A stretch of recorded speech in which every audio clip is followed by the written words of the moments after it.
you so much for your purchase of my teacher calendar. I hope that you get a lot of use out of it and that it works really awesome for you. I just wanted to create a little video just to highlight some of the main ways that you can use and navigate the sheet, and also some options for doing some of your own editing. So the first section we're going to speak about and give you some tips on are our to-do list, monthly goals, and our notes section. So the to-do list is available on every single month. You will see at the bottom of your sheet, you have all of the months lined up underneath. It is easy to navigate those just by clicking into each month, so October, November, December, and so forth. So in each month, there is the to-do list. So you can populate this however you like. Let's say we need to print welcome packets because it's September and I'm sure we have a million things to do to welcome the kids back. And then as you go through the month or the weeks or the days, you can add to this to-do list. You can refresh it if you want a new one for every week.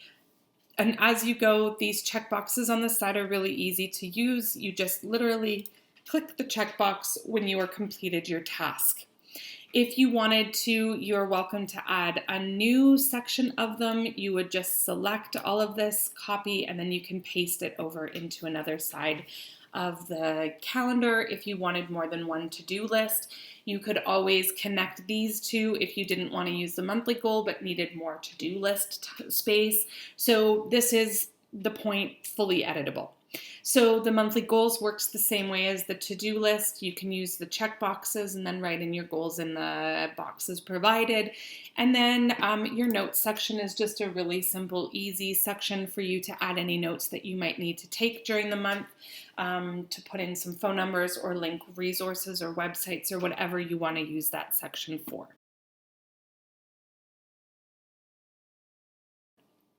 So moving into editing. So in order to edit either colors of the boxes, color or format of the font, it's actually a really simple process. If you've never used Sheets before, it's simple, it's easy. If you have used Sheets before, you probably know this section and can probably zoom forward to whatever you might be looking for. But in order to change any of the colors of the boxes, we're going to look at the paint container. So that's where you want to go for the boxes. The A is still going to be your place to change color for the font, just like in any other word processing program. So in order to change the box colors, you literally are just going to click on the cells that you want to change, go over to your paint can, and then you can choose any of the colors here. There's some choose your own custom colors. If you like something specific, you can always use the eyedropper from another place and bring a color over. So there's lots of different ways that you can make this kind of your own. But literally you just pick the color and it will change it for you. So I'm just going to change that back to the brown. The same thing goes for the color of your fonts. If you want to change any of the days of the week, or you want to change the fonts up in your to-do list or your monthly goals, all you have to do is double click in that cell, triple click. Now you double click again. So you double click to get to the font and then you'll just select the font, however you want to do that. I love to just click away. So once you have selected it, you can go over to your A for your text colors. And again, you can choose any color that you like. You can change the font size, the font color. You can change the font style itself if you don't like what I've provided here. Totally up to you. That's the beauty of these being editable. So then if I wanted to change the color of these boxes, same scenario as we did up here. You're just selecting all of the boxes, just make your life easier. You come back up to your paint can and choose your color. I have intentionally left Saturday and Sunday a different color just to make them stand out from the rest of the days of the week. But again, if you just want them all the same, or you want to change the Saturday and Sunday to be even a more bright color, again, totally up to you how you want. So moving now into how do we actually input information into our calendar. So I'm going to show you just the simple adding dates or adding appointments, and then how to link things into those boxes, and then that's it. So in order to add any typing or information into this cell, you're just going to click on the cell, and you can either come up to this dialog box or you can just start to type right in here. I prefer working up in the dialog box just because I'm going to show you why. So let's say it's first day back. And then let's say on that first day back, I have a meeting after school. I can hit enter and first day back will show up here. If I now just start typing in here to add my meeting, it's going to take away my first day back, which is not what I want. So I'm going to go first day back, and then I'm going to hit the space bar twice. Then I'm going to go in and go 4 p.m. Meeting, 4 p.m. staff meeting. Now when I hit enter, I have those two things on a different line. If I then also wanted to add even more, again, I'm going to go up into my dialog box. I'm going to hit the space bar twice. It's going to give me a period. I'm okay with that. You can always go back and delete it if it bothers you. But let's say at 7 p.m. it's tacos. It's great. So now I have all of these things in that day. So the reason why I like to have it typing up across the top is that it will then give me those bars as they are different things. I can also go in and highlight staff meeting, and I can change the color of that so it really separates it. That just gave me the tacos in a different line, which isn't a big deal. I can just go back in and spacebar again. Okay, so you can sort of play around with what works best for you in terms of inputting information into there. It's each to their own as to how they want to do it. Then what I can do, let's say on the 6th, I have supervision at noon, and I always forget I have supervision, so I want to make this really stand out. So I could change the color of the font. Again, I just double click, change the color of the font, but because I'm really bad at remembering, I want this whole box to be lit up. So I'm going to select this, the 6th. I'm going to go to my paint can, and I'm going to choose this orange color so that when I look at this calendar, I'm like, oh, I've got supervision at noon.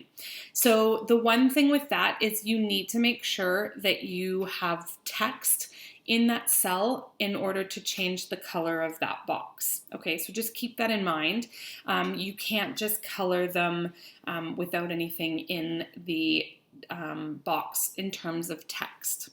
Okay, but you can change the color of the whole box.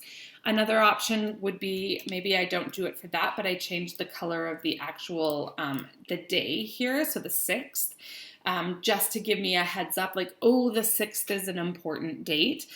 So you could do it either way there.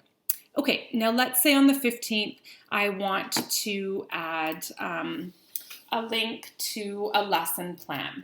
So I'm going to link lesson plan 1. I'm going to type that in, and then let's say I also have a video attached to that. So I'm going to have, again, those two different things. Now I can do a link for the whole box so that everything on that day links to the one item. But because I have two things, I want to make sure that I have two different links. So again, I'm going to come up to my dialog box. I'm going to choose just lesson plan. Okay, so I'm choosing just lesson plan 1. I'm going to come over to my menu bar all the way over to here, and I'm going to choose this insert link. If your menu bar doesn't look the same as mine, you can always go insert, and then there's a link here as well. There is also a short key of Command K. Okay, so however you want to work that. So I'm going to link this. I'm just going to link it to Well, actually, let's do it this way. So I have a document already open in my tabs. This is just a blank Google Doc, but let's just say it's a lesson plan that's been brilliantly executed. So this is just another tab in my internet. I'm going to go back, copy the URL. So up in the URL bar, I'm going to go back to my document, and I'm just going to paste that link in and hit apply. So now lesson plan is linked. Why did both of those link? That wasn't what was supposed to happen.